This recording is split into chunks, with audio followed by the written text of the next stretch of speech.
Under the general heading of hysteria, two distinct conditions are obvious. There is a difference between hysteria and an hysterical situation. People are hysterical very often as a result of stress, nervousness, tension, or some sudden emergency arising in their lives. Very often, the ground for it is an essentially hypersensitive nervous temperament.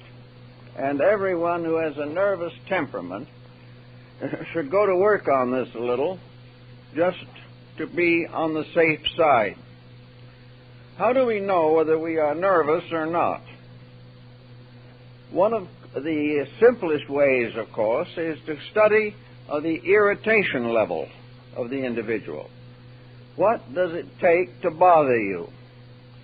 How far can you stand certain pressures or stress without reacting in some kind of a semi-irrational way? Are you able to hold your temper well? Or does it come to a point where an explosion is almost inevitable? One of the most common problems is to find out whether other people can disagree with you on almost any subject without causing irritation to you. A calm, placid temperament is much less inclined to develop various types of psychic stress. If you have an agitated temperament, or a temperament that agitates quickly and easily, you should consider the effect of this upon the immediate environment. In this case, the immediate environment is your own health. Wherever stress arises in the personality, rates of vibration are set up that disturb normal functions. An individual who is extremely nervous develops a series of ailments which result from lack of nerve control. The more nervous we are, the more likely we are to have at least minor physical complications that are distressing and uncomfortable. We know, for example, that tension affects elimination, it affects digestion, and it very much affects sleep patterns. Wherever the person is essentially tense, one of the symptoms is an occasional hysterical outburst. Some feel that this is a very necessary and useful means of letting off steam. But thoughtfulness indicates that it is better to keep the steam low all the time than take a chance that it may burst the boiler on certain occasions. In order to be really in control of yourself, you must be able to meet unusual circumstances with comparative relaxation. I know a case of a very well-equipped executive secretary. This particular secretary was well integrated, very matter-of-fact, impersonal, self-contained, and apparently the very embodiment of detached efficiency. One day, however, this secretary made a kind of curious mistake. There was a large filing cabinet, and the secretary made the mistake of opening the 2 or 3 upper drawers too far.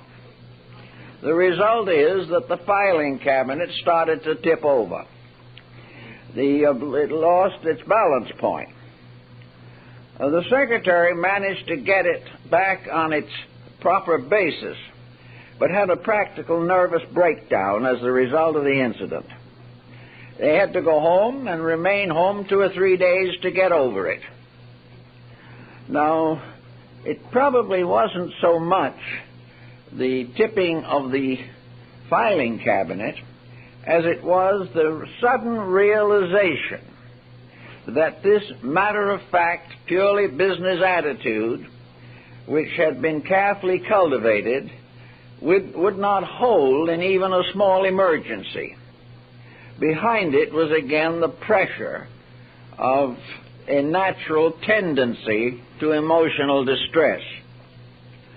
So we watch people as they go along through life, and we find that certain persons apparently have to have periods of emotional or hysterical intensity.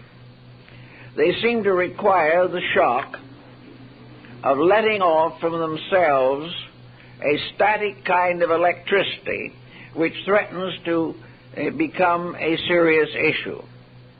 Most of this type of hysterical reaction, however, is not a genuine ailment. It is simply the result of habit. It is the result of personal intensity. It may be as the result of a certain frustration of a desire at a moment, and all kinds of minor tensions can cause moments of hysteria or hysterical reactions. These sometimes develop in children, where a child discovers that a tantrum produces the desired result. The tantrum is very apt to become habitual. If a person has tantrums in their teens or even earlier, they generally make a very important discovery. Other people do not like to be made uncomfortable by the disposition of an emotionally stressful person. Anyway, they will do what they can to prevent the stress from developing. As a result of that, the stressful person gets to have their own way. They are allowed to do as they please. Everyone scatters and lets them have things the way they want them to be. This is a very vital discovery. It places the person in a position to control environment by the development of an unpleasant disposition. They get their own way. They are catered to. No one wishes to argue with them. And where this type of situation exists, a very important series of lessons is lost. When someone acts unpleasantly, and we decide to simply retire from the situation, the result is the unpleasant person has lost an important possibility for personal growth. They would have been far better off if those around them had stood up on their feet and opposed an hysterical attitude. But it becomes unpleasant, it becomes tedious, and sometimes even expensive. So rather than to face this emergency, the individual is given into until their disposition is properly spoiled, and they will carry this through life. Wherever an emergency arises, they will seek to get their own way by an exhibition of unpleasant disposition. Now, we all have a tendency to a degree to cultivate this situation. We have a feeling, for example, that if we talk louder than the other person, we are proving something. That we win a debate by some emotional outburst. Actually, we win nothing. But there are a great many people who mistake emotion for rationality and believe that they win by an exhibition of temper rather than by solid judgment or knowledge. If you find this tendency arising in yourself, if you find the inclination to bluff, to try to force your way through by intensifying emotion, you are probably subject to a modified form of hysterical reaction. Actually, wherever the human being wishes to make the most out of life, it is very necessary to be able to accept that which is not always agreeable. We must be able to face disagreement with calmness and with kindness and attentiveness. We are here to learn and not to overwhelm someone else by the intensities of our reactions. We are not well off if we permit any form of stress to compensate for lack of judgment. Everyone must try to judge the proper values of things. And to do this, we should be relaxed, we should be self-contained and poised, and we should be very attentive to information that may not particularly please us, but which may be very important for our well-being. Actually, most persons have a tendency to provide emotional outbursts as a result of some form of emotional frustration or disturbance in a related field.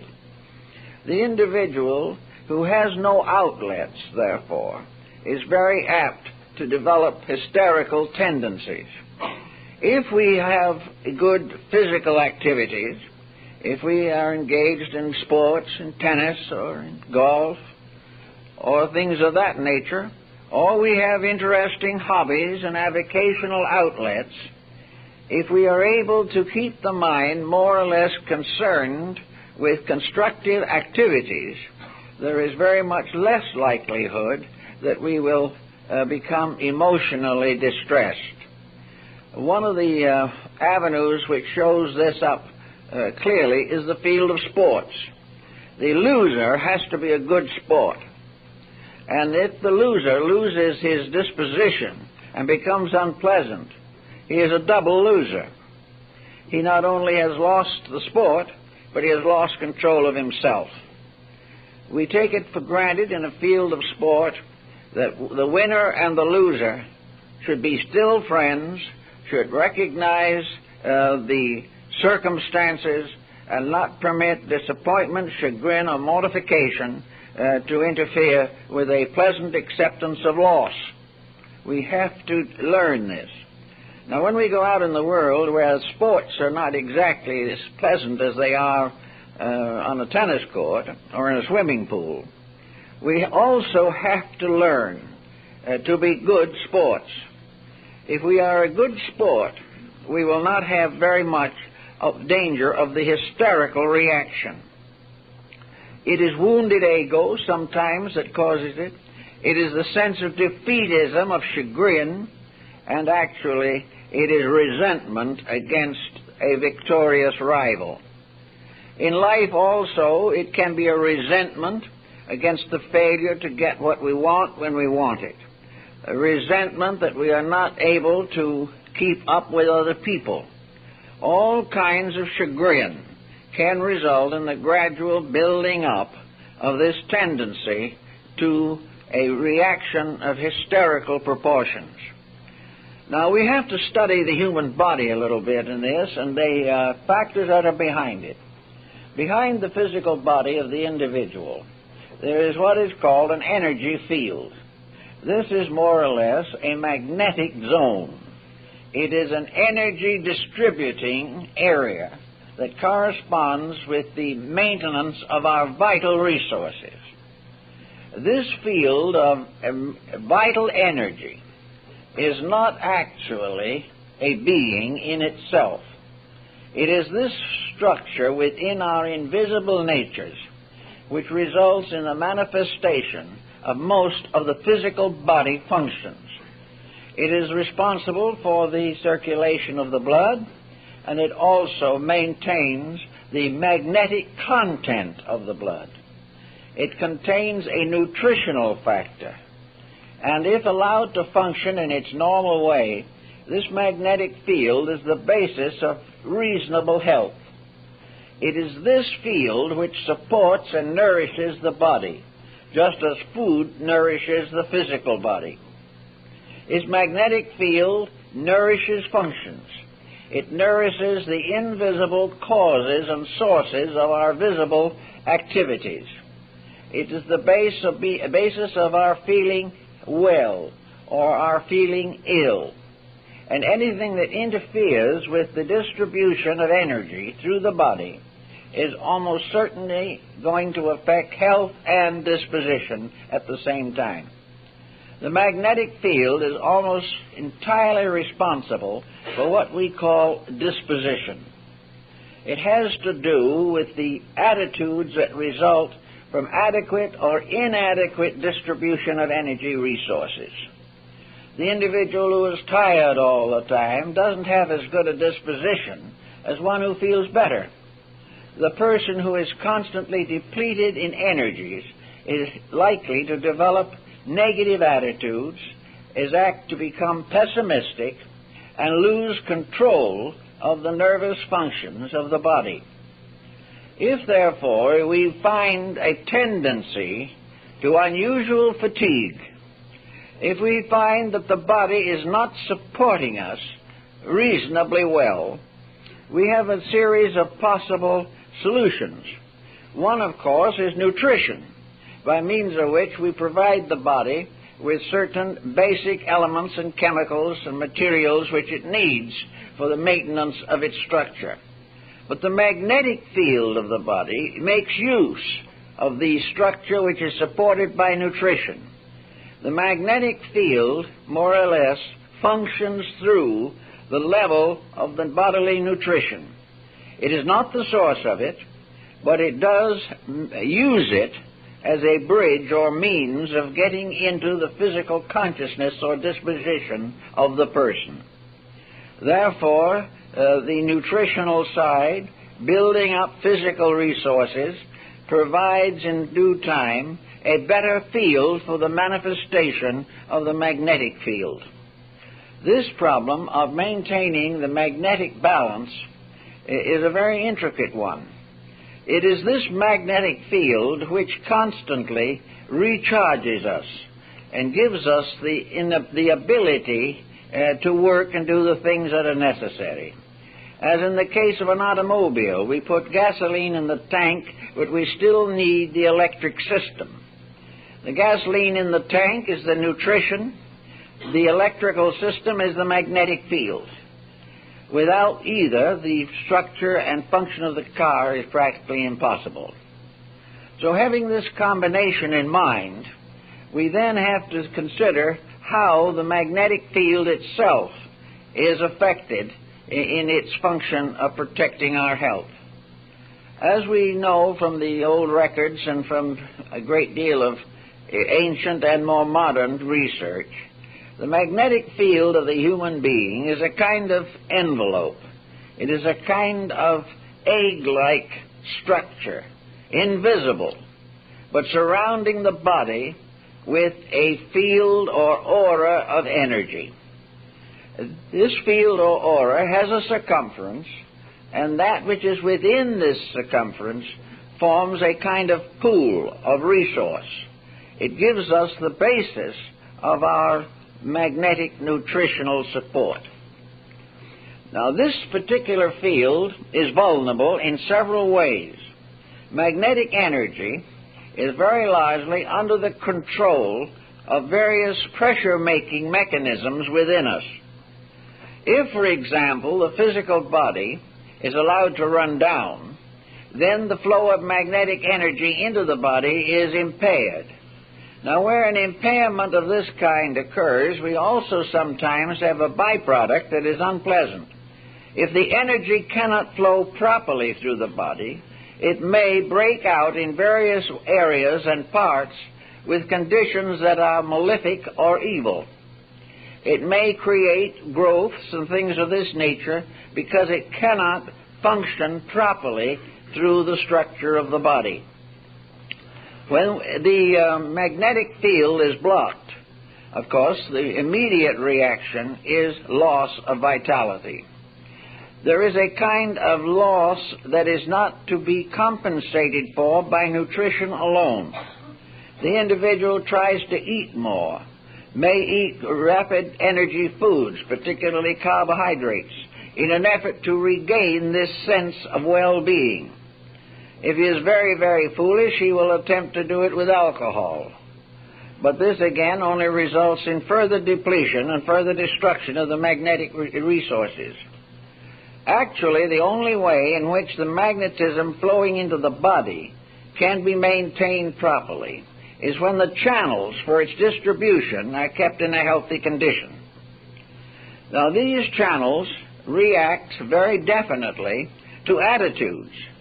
The physical body basically does not react well if it is not properly maintained. If the laws governing the body are violated, the energy field is not able to come through properly and take care of the person. Also, the emotional nature has an influence on the energy field. The feelings of the individual are also nourished by energy. Our thoughts, our emotions, and our physical functions are energy sustained. And wherever this energy sustenance is disturbed, we are going to have a reaction that gradually extends through all parts of the corporeal structure. The different fields of energy have their rules and laws, and Oriental philosophy has long understood this and tried to make it a part of our normal regimen of conduct. The maintenance of man's nutritional energy, derived directly or indirectly from the sun, derived also less directly but perhaps more empirically from the whole cosmos. The cosmic energy, which finally seeps its way into the mechanism of the individual human being, has rules that have to be kept. If these rules are not kept, health will not be maintained. These rules include mostly the proper regulation of the processes of assimilation and excretion, the processes that keep the body healthy. The body must have the energy necessary to transmute alchemically nutrition into body strength. It must also have the power and ability to maintain the functions of discarding that which is no longer useful. Otherwise, we come against a problem, that namely, that if there is a blockage in the flow of energy from the sun through the magnetic field by way of the spleen into the body, and from the body through the functions of the body, if these processes are disturbed, if this distribution system is damaged, then we begin to add up to problems, difficulties. And we have learned from the study of nature and from the realizations of the wise that the only way in which this flow can be normal is if the person through which it is flowing is normal. Unless the person whose body is under consideration is living in harmony with natural process, we cannot expect these processes to function properly. Now, there are problems here that we can't completely control. We cannot control the pollutions which affect the planet at this time. We cannot control entirely the adulterations of the food products that we eat. We cannot completely control the bad habits which are necessary, apparently, to maintain our economic survival.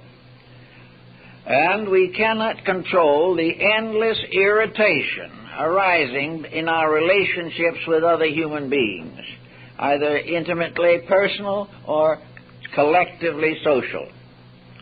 So the individual has certain problems, some of which he is not going to be able to completely solve, all of which, however, can be improved.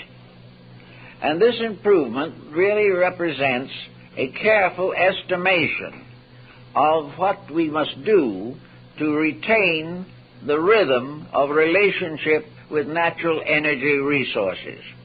If we break this rhythm, if we disregard it, we are in trouble and always will be. The answer, for the most part, is the one that's the hardest for us as average persons to achieve, namely, simple quietude. A sense of non-resistance to fact. About now in our political history, most people are batting their heads against bulwarks that they cannot overcome, and most people are unable to handle facts. They resent them, they downgrade them, they know they're not right, but they also have another fact, that in most cases there is nothing the individual can do about it. Therefore, the main problem with all this difficulty is to retain as far as possible a normal relationship with life. Actually, we have to live with our own relationships. We have to live with the kind of world our minds, emotions, and energies and intensities create for us. And we must keep the pressure low. If we do not keep the pressure low, we are going to have these occasional or sometimes regular outbursts of dispositional violence. We have always had them to some degree, but they are becoming more intensive and are probably best indicated by the violence which is breaking out all over the world.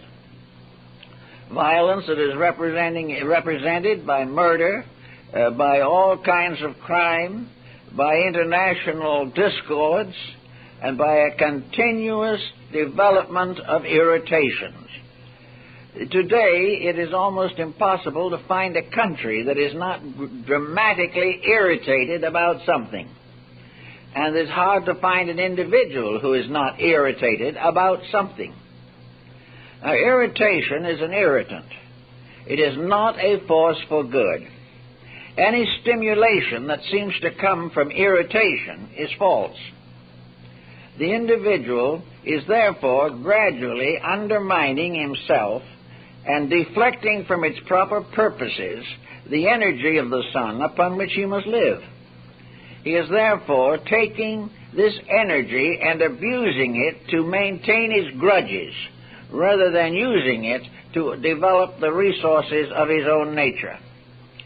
This philosophy might not be so sound in its applications if we lived here forever.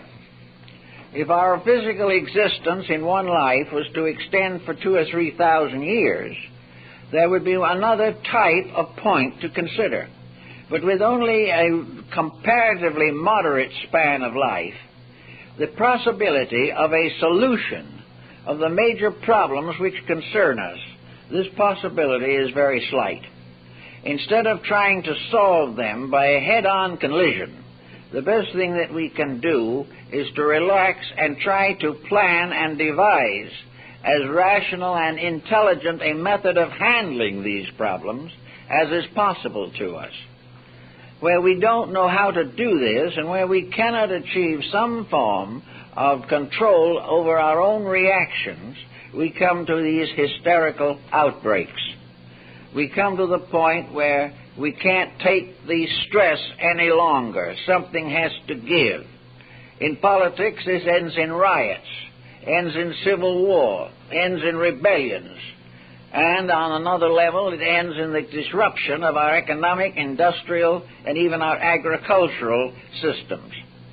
Therefore, the reward of violence is hunger, pain, and destruction. And yet violence is so close to the surface in most of us that it takes a certain amount of care and thought to make sure that it doesn't erupt unpleasantly. Now, this is for the problem of hysterical outbreaks. Now let's consider for a moment the other aspect of this problem, and that is hysteria per se. Hysteria as a clinical ailment, as a diagnosable disease, is rather different from the hysterical outbreaks of the individual who lacks self-control. Very often, a serious hysteria represents a psychological problem, and it also can definitely represent a long hereditary pattern a great deal of hysteria, in its pure sense, it is hereditary.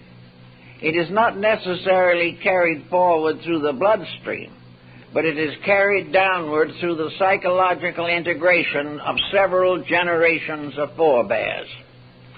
Hysteria, therefore, of this type is very often not accompanied by any of the common symptoms that we refer to as hysterical. In a great many cases, hysteria has no visible symbolism of violence. Hysteria may be a complete neurotic withdrawal. The individual may retire completely into themselves and remain isolated. In this case, the general attitude is that the person is licking his wounds. Actually, however, hysteria can be a withdrawal from society. When it is this, it is often the result of a bruise or a struggle or a painful circumstance. Clinical hysteria is probably one of the ailments which has contributed to the monastic way of life. It is the cause of many persons departing from the material world and its activities and retiring into the cloister, or coming into a lonely, isolated life, or going out and living in the wilderness by themselves. One of the problems of hysteria, therefore, is escape through isolation.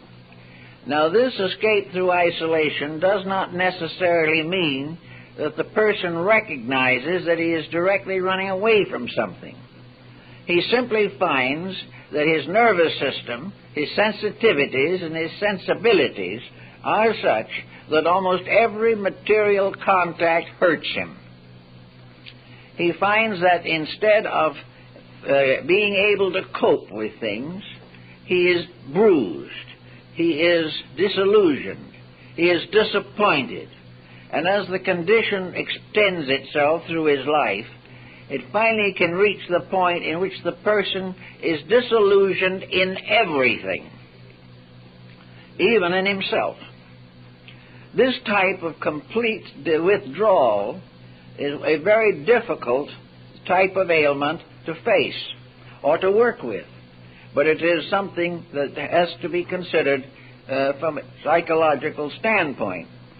Now, this withdrawal, however, may and often is associated with some mechanism that justifies it. Very few people withdrawing from life or wanting to live in an isolated way simply say they don't want to meet people or they do not want to be around people. There is a reason that gradually develops in the psychic integration that makes the thing they do not want to do increasingly difficult for them to do. One of the kinds of problems, therefore, is a development of a whole series of pseudo-ailments, many of which are still diagnosed as major diseases when actually they are hysteria. One type of hysteria, for example, can be a pseudo-heart trouble. Many cases of so-called angina pectoris, which is a painful and dangerous ailment of the heart, is not a heart ailment at all. It is simply a form of hysteria. It is something in which the individual has gradually developed a symbolic mechanism to prove why he cannot do the thing that subconsciously he doesn't want to do. Another type of ailment that comes along in this type of thing is hysterical paralysis. A person may have every symptom of paralysis, and yet it is not a genuine case. It is a case of a person who is trying in one way or another to accomplish a definite purpose, either withdrawal into self or the creation of sympathy on the outside by which the person comes to be catered to or taken care of, as an infant might be. It is therefore a regression into infant dependence. A very good example of one of these cases is a clinical story of a paralyzed person in a wheelchair who had not walked for years. was seated by the side of a swimming pool in a wheelchair when one of her grandchildren fell in the pool. The child could not swim and began to sink and scream for help. The woman, who hadn't walked in years, got to her feet, got into the pool, and swam to the child, brought it on shore, got out of the pool herself, and did not go back to the chair. Yet she had been diagnosed as a hopeless paralytic. This paralysis was therefore a psychic form of hysteria. It was something that gradually developed all of the symptoms of the genuine thing, but which actually did not have any foundation in the legitimate circumstances and conditions associated with paralysis. Now, this has a bearing on another field that is interesting, may be somewhat controversial, but I think in all fairness to all concerned, we should mention it, namely the problem of faith healing. Now, all faith healing is not working with hysteria. There's no question about that. But there are cases in which faith has produced the release from hysteria. If faith is stronger than fear in a particular case, and the cause is hysteria rather than the actual ailment, it is quite possible for the faith to make the individual have the strength of character to recover from their ailment. The attitude being, of course, that the individual is not recovering by their own effort, but the concept which arises in the mind and consciousness, namely that any person united with God equals a majority, and therefore that the presence of the divine accomplishes a miracle. Now, there are people also who have various recoveries from ordinary ailments. Most doctors are aware of the importance of the bread pill. There is a mass of hypochondria floating around in this world. In the more obvious and simpler forms, we are able to cope with it fairly well. But there comes a time in hysteria in which the ailment arrives at proportions that are very difficult to cope with. This situation is always possible where we have lack of emotional integration and personal control. If, for example, the individual is gradually building character, particularly if they are using some simple but effective self-disciplines, and are also determined to devote their lives to useful purposes, the tendency is for nature to step in and help them cure their various hysterias. For example, the person who goes out into the wilderness to live by themselves because the world hurts them, or because they have a feeling that this complete absenteeism from society is a spiritual grace, these people very often just get worse. They cuddle their own hysteria to the end of life and never realize the mistake they are making. If a person with a tendency in this direction would turn around immediately and forget self and dedicate life to the service of that which is in need, if these persons who are unable to stand the pressures of society take on problems or burdens of helping people, of serving, of going out and doing good every day in some practical and simple manner, there is a great probability that their hysteria will be overcome. I know one case in which a man teacher in a university was finally required to retire because he developed a very strange stammer. It became a problem of stuttering. He took a number of courses in recovery, gained some benefit from them, but in a short time the stammering returned. During World War II, there was a shortage of teachers, and this man offered to volunteer to take on the work he had previously done if the class would accept the limitation of speech. He could talk, but it was not fluent, and it was often broken by the stammering. After consideration, the student group, it was not a very large class, it was a highly specialized subject, agreed that it was better to have him than nobody. So they said, all right, we will adjust to him and try to be good students under him. So he started in, and he taught for the best part of 2 years. And after the first month, the stammering began to disappear. And before the term was over, he was speaking perfectly. And he told me, I knew the man, he told me that the reason this change took place was a constantly increasing sense within himself that he had to do better, that he couldn't fail these young people, that he had to get the information across. And by degrees, this determination to accomplish the purpose resulted in a complete correction of what had been diagnosed as an incurable state of affairs. So we note that wherever there is a tendency to a morbid hysteria, where hysteria is an escape mechanism, or where an individual is unable to accomplish what is necessary or has no necessity in life, the first problem is to try and meet this need by a practical commitment of some kind.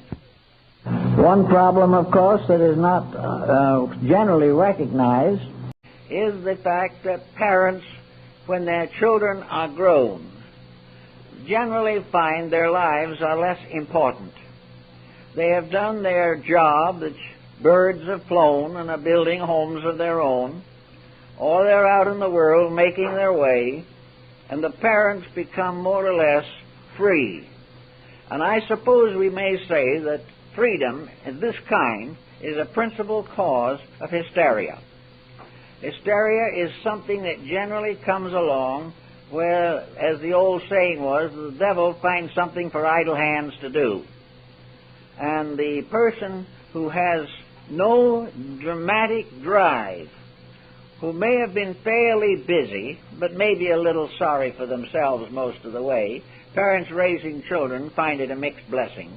But they also come in time to recognize the responsibility and carry on, perfectly certain that when the job is over, they're going to rest. When they come to rest, they find they cannot. They have had too much activity, and furthermore, the average person who is resting begins to recognize resources within themselves which they have neglected. A young, liberated parent in their 40s or early 50s may find that it's very advisable to go back into business or go back into their profession. If they do not go into something that is constructive and purposeful, then they begin gradually to develop a certain sense of frustration. They are sorry for themselves, but they do not know it. They are not functioning constructively or purposefully. And as a result, this tendency to hysteria develops. And it can become very, very serious if something isn't done to correct it. Another cause for genuine hysteria is pain. There are a great many people who in the course of life pass through long periods of pain. There are those who have, for example, been wounded or injured in war or in the general accidents of industrial society. There are others who have developed ailments which are not entirely curable but can be often controlled, but there will be pain. Pain is a constant nag. Some ailments are much more painful than others, and many of the most painful of all are associated with advancing years. Pain of this type can result in a kind of hysteria. It can become a nerve problem, so acute that it affects every aspect of the temperament and character. Yet persons with this kind of pain would like to be, and often think they are, brave enough to handle the situation.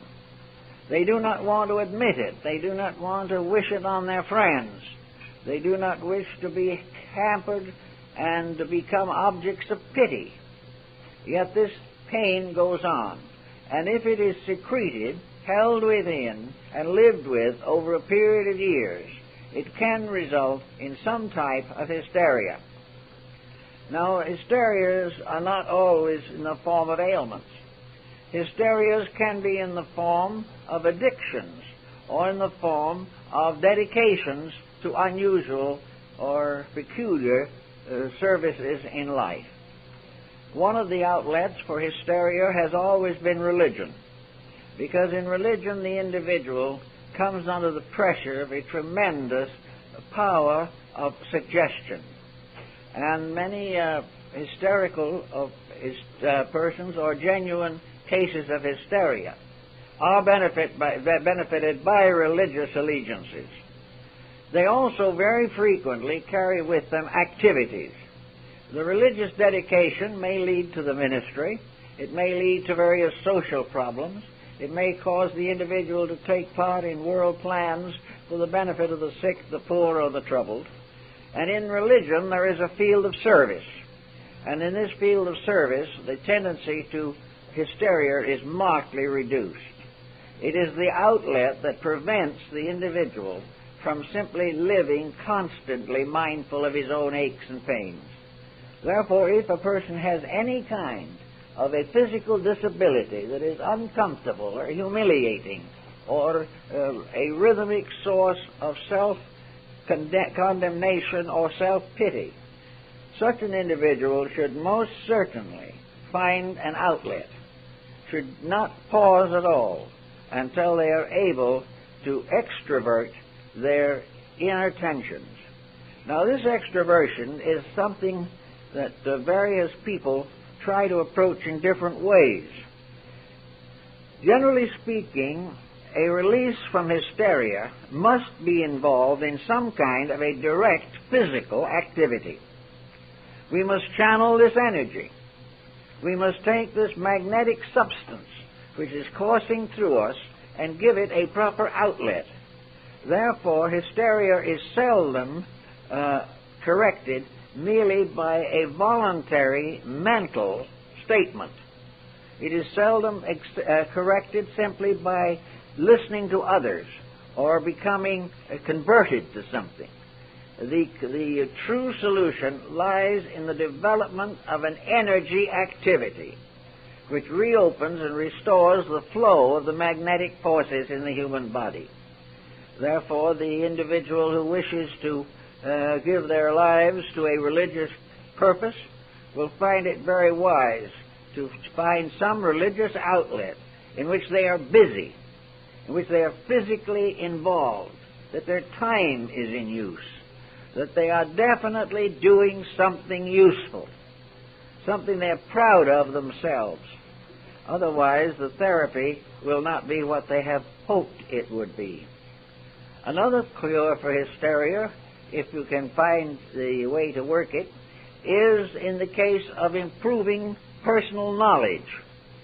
The man who graduated from medical school with his degree of Doctor of Medicine in the same class with his own son is an example of this.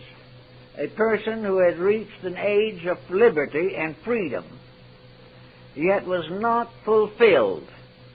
Where the life is not fulfilled, self-pity is more likely, and a great deal of hysteria is founded in self-pity.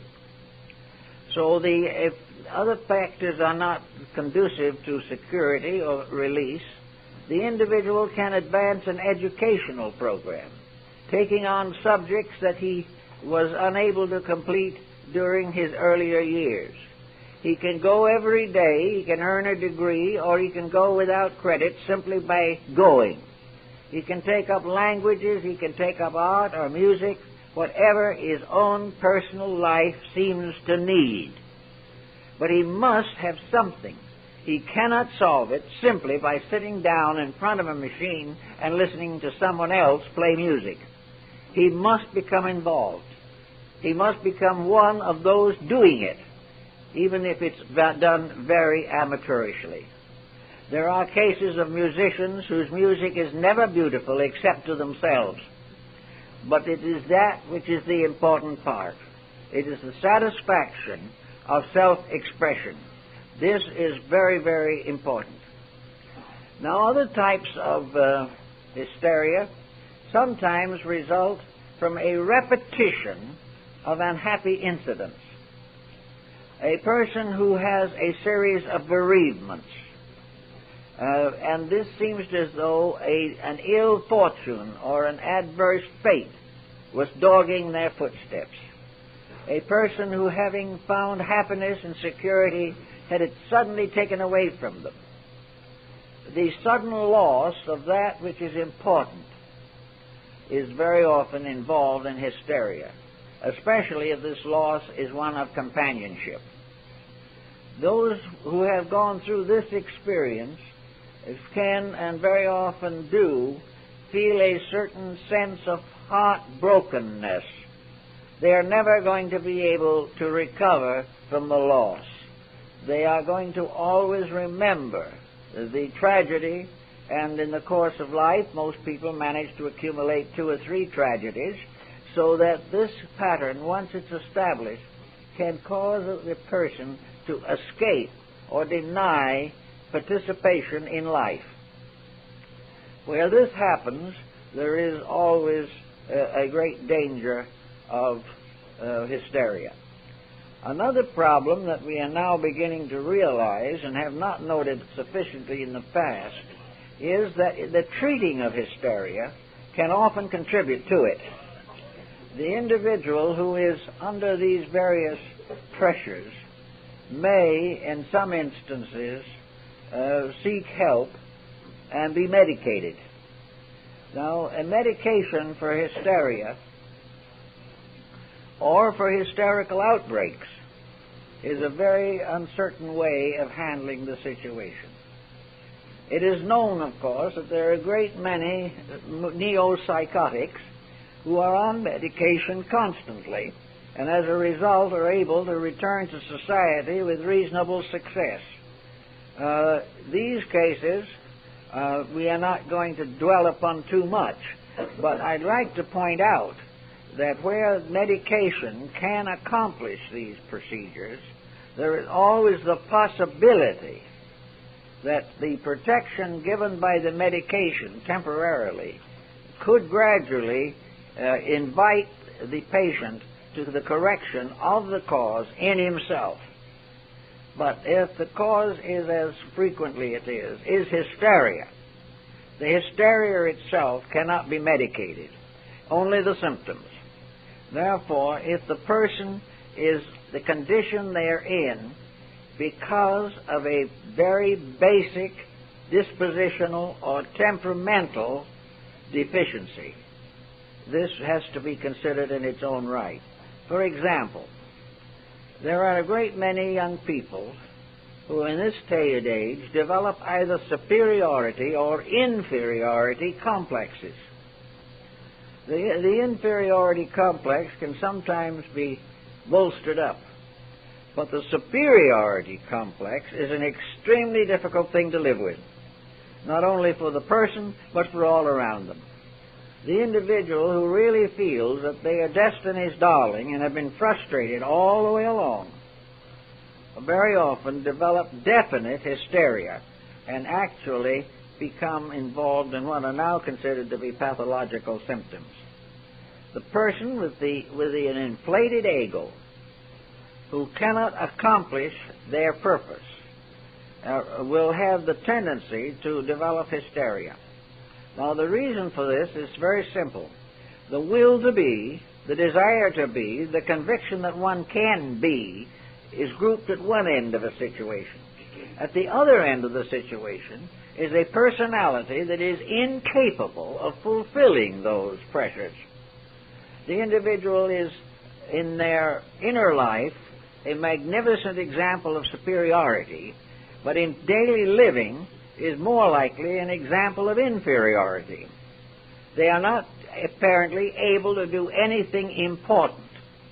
And as they are not interested in doing anything that isn't important, the limitations of their own development, or as Lavater always called it, the problem of organic quality, in which the body and the brain and the nervous system were not suitable to the ambitions of the ego. Where this condition exists, you have a condition in which hysteria can very often develop and does, and becomes pathological. The individuals simply cannot get well so long as they believe that health means the inalienable right to dominate other people, to do whatever they please themselves, to be completely superior, when in reality they simply haven't the capacity for it. This type of hysteria needs reorientation, but is very difficult to get. These people do not marry well. They do not become good parents. They often have abilities sufficient to make a good living if they use them. Much of the time they will be out of employment because of these tension and stress periods that develop within themselves. If a person wants to have a fairly good life, it is much better for everyone to be moderate in their ambitions, very grateful for the abilities that they have, and try to enlarge and expand their usefulness without overdoing or developing psychoses of grandeur, of something that is not even possible to be fulfilled. Now, there are certain cases also in which the individual comes into a state through shock. Shock may be a very terrible physical shock, as a great and severe accident, or a psychic shock, as a case of infidelity in marriage, or a tragedy in the loss of a child, or the collapse of a business, or the sudden realization that the individual is afflicted with a serious and maybe fatal ailment. All of these things can produce shock, and shock has a tendency to short-circuit the magnetic field. The result of the shock is that the entire system goes out of whack. The individual, in their psychological, in their endocrine structure, and in their functional structure, has blown the fuse. And this can be a very serious and troublesome problem. Once, however, the shock begins to subside, nature steps in. In order to have a shock endure, the individual must support it beyond the pattern of the incident itself. We cannot suffer the same pain twice. We may have a new pain, but we cannot suffer the old one but once. We cannot go through a certain experience itself but once. There may be other experiences, but somewhere within ourselves we have to face up to the problem of these experiences that do arise. We can hope they will not come in our lives, but they may. Where this type of thing occurs, the individual, shocked, retires from humanity. They retire into themselves. This shock gradually becomes chronic. Now, when the individual blows the fuse, and it is replaced in the near future, the circuit goes back into action. But if the circuit is left without being repaired over a long period of time, it may become incurably broken. Therefore, wherever there is a stress of great intensity, the problem of recovery becomes an immediate situation to face. The person must gradually rise above the problem that is confronting him. He must get away from the issue. Sometimes he will wait too long to try to do so. I know several cases in which persons under very heavy loss or under tragedy were advised, for instance, to go away for a while. They were told that if they would take a nice long vacation somewhere or take a trip to some interesting place, it would help them. Well, the advice is more or less traditional, but it does help in some cases. but much depends on how soon it is done. If an individual says, yes, I realize there's nothing more I can do here, the situation is finished, I'll book the next plane to Europe or something of that nature and try to get away from it, try to rebuild something. If he does it this way, he has a fair chance of success. But if he says, I don't think I can do it now, and he waits for a year or two to get around to doing it, the probabilities of improvement are very small unless he is already improving from other causes. If a sudden condition creates a short circuit in our lives, it is better for it to be faced again by an immediate, sudden, constructive experience that will help to take up or compensate for the problem that is unhappy. Now, hysteria can also result in various complications of ailments. You can have, for instance, an hysterical stomach. The stomach hysteria is of two kinds.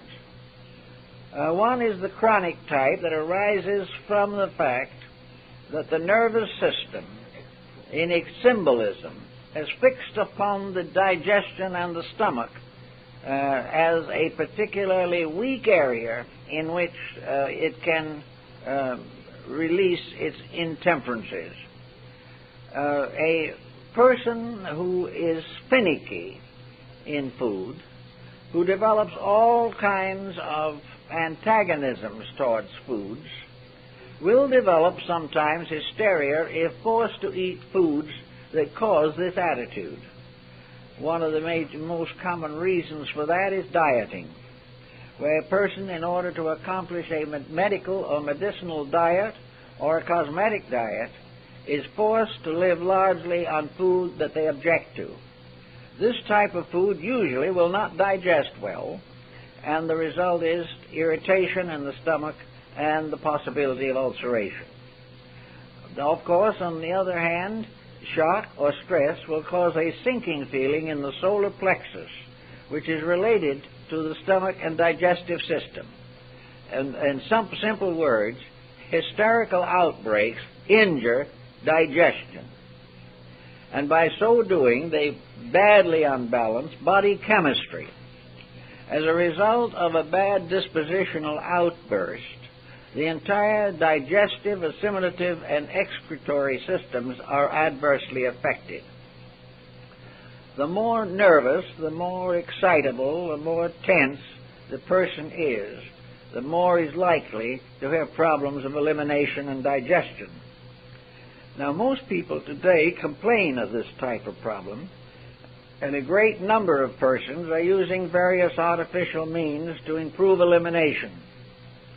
The best way to improve it, actually, is to maintain a proper constructive attitude while eating.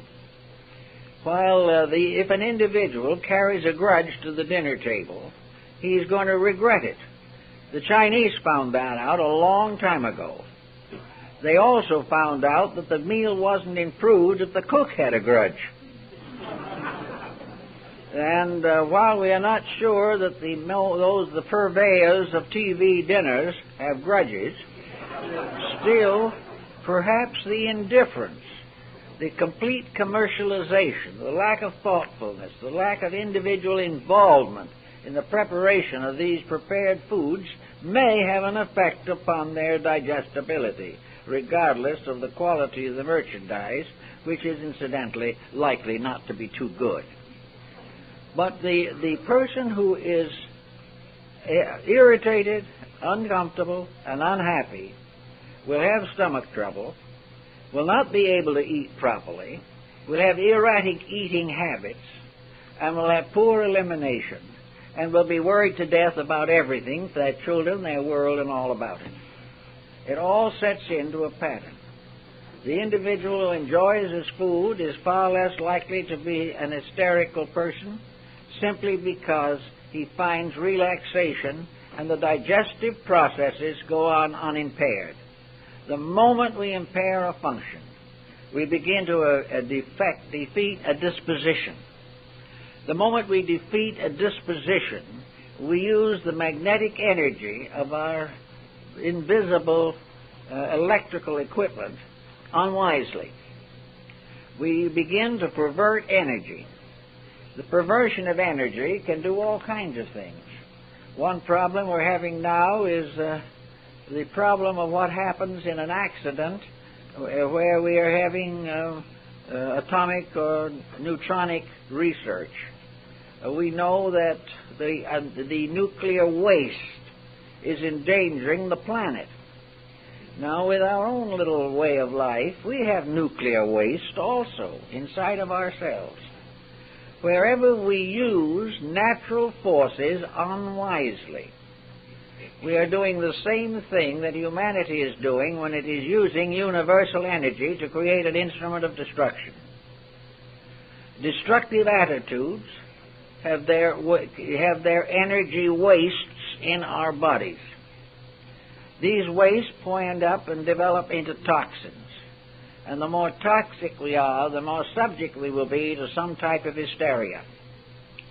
Where there is a good digestion and the individual sleeps well, hysteria is not so much of a problem.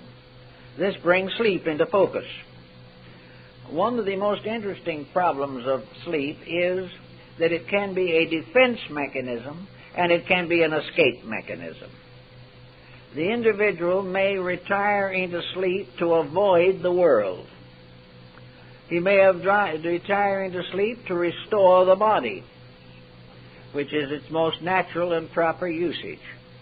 He may also attempt to escape into a world of fantasy. Sleep may be a way of getting away from himself, forgetting his own existence. If he wants to forget his own existence, he likes to sleep a long time. If, on the other hand, he is too busily engaged in almost any activity that requires consciousness, he may become short-circuited in his sleeping mechanism and not get rest enough. The actual person who is suffering from hysteria is often a poor sleeper.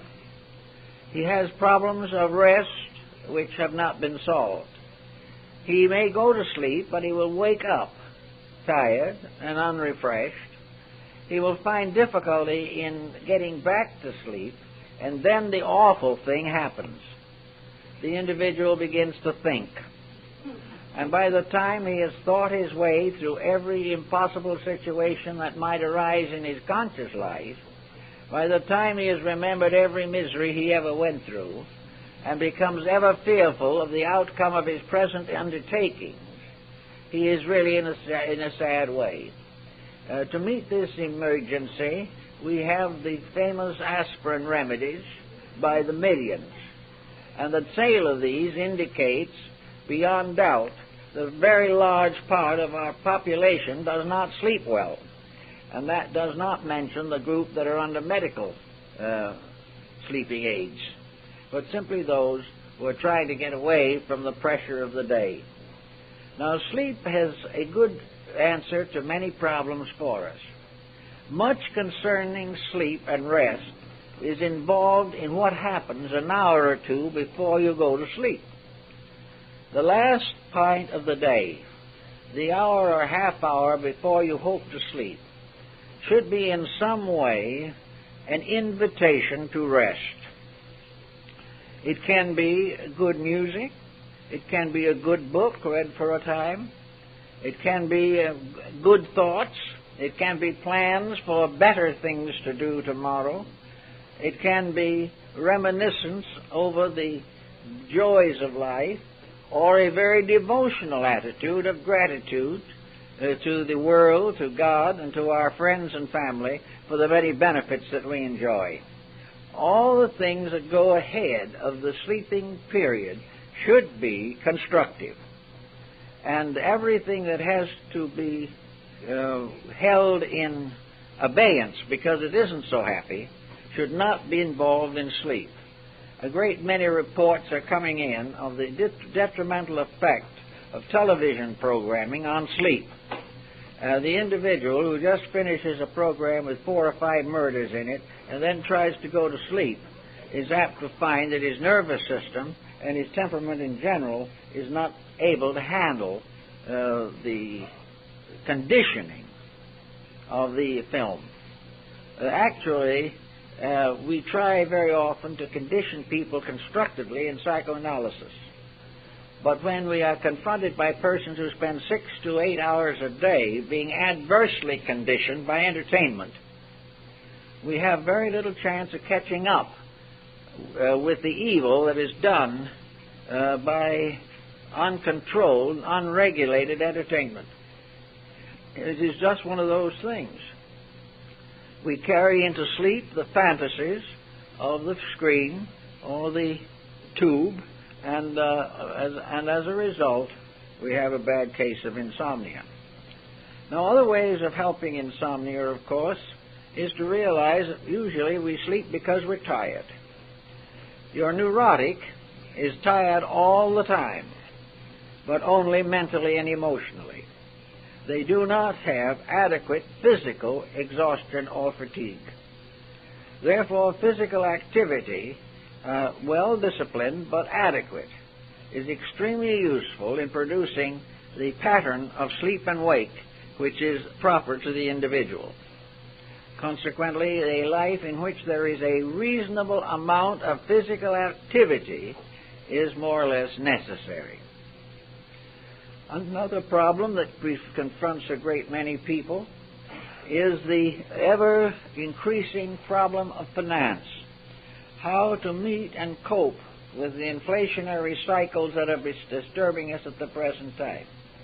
Many persons are now being forced to restrict their activities. They're not able to spend the money they would spend normally. If a few seem to have more, there are many that have less. And this problem interferes with man's escape mechanisms. If he can go out and spend substantially every evening, or if he can travel widely, or if he can entertain elaborately, he has a certain sense of fulfillment. But if a person who has depended entirely upon what he has for his happiness finds that he is no longer able to indulge these appetites, then the self-pity factor comes in. The person who likes to extrovert, but because of financial restriction must sit home or must limit his activity as a spender, develops self-pity and also may be more apt to have emotional outbursts. He is not able to be what he thinks he should be. He is not getting the diversions that he thinks are proper. Now, the problem of how to handle all these things in life and to get what you can out of it comes back to the essential principle of what are we here for? What are we trying to do? Why do we live in this world? Are we living here to cuddle our faults or get over them? Are we here to nurse our weaknesses or try to correct them? Are we here to be big-time spenders or are we here to be big-time learners? What is the purpose for life? Nearly all hysteria arises from false evaluation of purpose. The individual who has no vision of purpose and lives entirely on the pressures of the moment, of course, is in a very weak situation.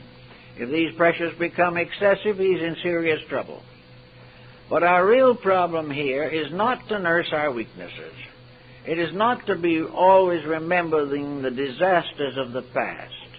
It isn't even a problem of trying to understand the present administration, which is causing considerable activity. For a great many people, before this administration gets too much further one way or the other, they will depart from this world anyway, leaving the administration behind, and in the course of time we will leave every administration behind. History is a proof that we are leaving the past behind every moment. Therefore, while it is proper for us to study processes, look for weaknesses, and contemplate corrections, these attitudes must be those of a scholar, a student, a young person in school, We are in this world to learn, and it is the learning that counts. And when the learning goes sour in ourselves, then we are all ready for hysteria. It is the individual who cannot take the lesson, who feel that it is their duty to suffer, when it's not their duty to suffer, unless they wish to reject the multiplication table and the alphabet. We are here to solve the problem of our own existence, and in the solving of it, to solve the problem of universal existence. They're all tied together. We're down here in this particular environment because we need it, because we've earned it, and because we have to live out in it many processes and patterns which we established long ago.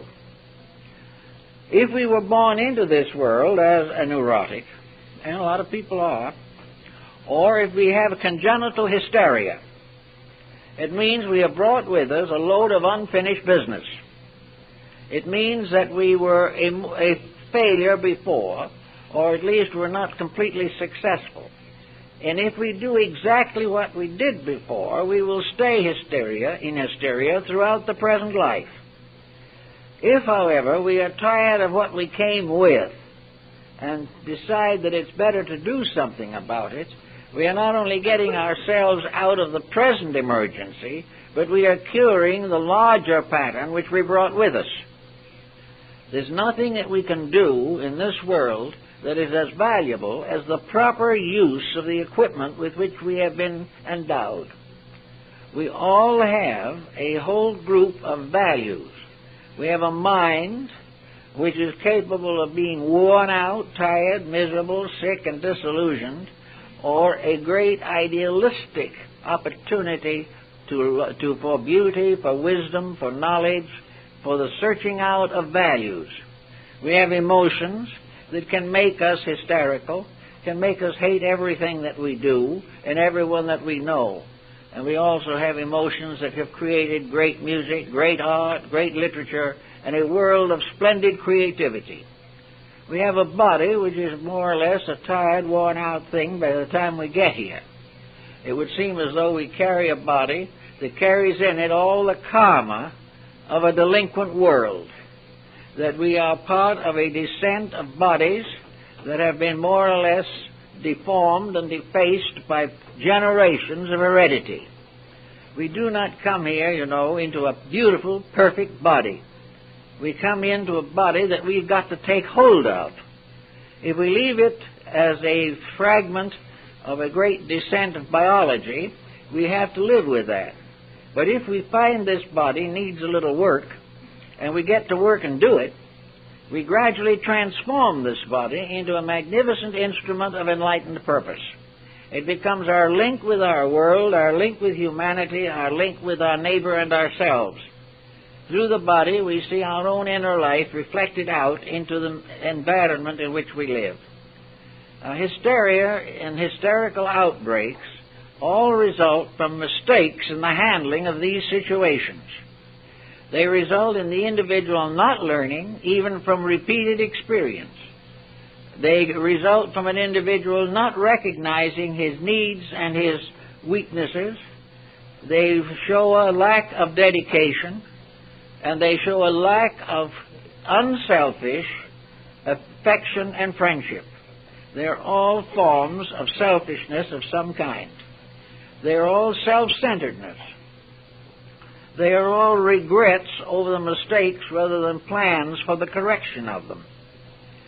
Gradually, the individual, wearing down from the pressure of years, gets tired. And when he gets tired, he either weakens or relaxes. Now, if in being tired, he loses his faith in humanity, he is in trouble. But if he is tired and relaxes, and finds that in the peaceful quietude of relaxation that he can experience for the first time his relationship to the great principles of life, then he is a wiser person. It is the privilege of everyone to be made wise by age, to learn more, perhaps not all, but enough to be better when we leave than when we came. But if we settle down and refuse this, if we become so sorry for ourselves that we either can no longer grow or even go to the point where we wish we were out of here, with this type of situation, we have mistaken the reason for existence. And under a mistake of this kind, we have a tendency to develop hysterical symptoms. They are simply the symptoms of the uncorrected infirmities of our own natures. They are the misuse of energy. It takes just as much or more energy to worry and to grouch as it does to grow. And by the use of it for a grouch, we get another grouch. By using it to grow, we improve. And each individual has the right to try to decide for himself how he's going to use his life allotment, whether he is going to allow this flow of life from the sun and from the heavens to go through him and come through him into the fulfillment of a more glorious career. If he thinks this way, he can make it. If he thinks of this energy, however, merely as something that has been given to him so that he can suffer more, he will not find very much to reward his attitudes. So in all problems, the individual who is self-centered, selfish, and remains willfully ignorant of the beauties of life, this individual is a good candidate for either hysterical outbreaks or a chronic neurotic hysteria within his own nature. We are quite sure, of course, that all of you have all outgrown this problem, but you can use it to help your friends anyway. Thank you very much.